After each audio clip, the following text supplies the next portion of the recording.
Siinä ovat Ranskassa nyt ensimmäistä kertaa. Kaupungin nimi on Colmar. Tämmönen ihan viihtyisä pikkukaupunki lähellä Ranskan ja Saksan välistä rajaa.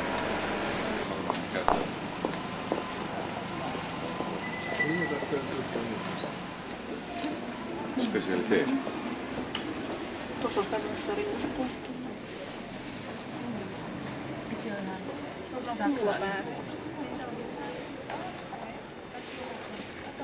Colmarin keskusta. Tämän näköistä.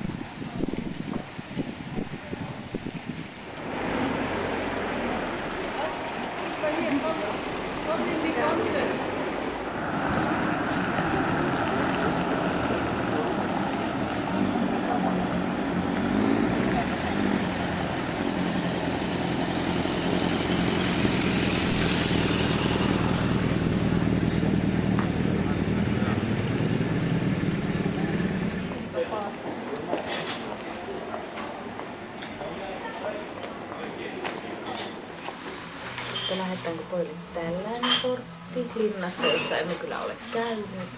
Lähdetäänkö pojille tällainen kortti, joka on tästä kuvista kaupungista. Lähetetään tuo ja viekään nuo linnakortit sitten mukaan. Viedään linnakortit mukaan. Okei.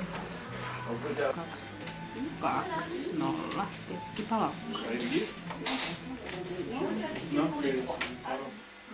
No niin. Chateauneuf de Pop, 99 vuoden ja nimi on Le Sang de Pierre, eli kivien veri. Asante. Asante. Asante. Asante. Mä sanoin, että laululle. Terveys. Terveys.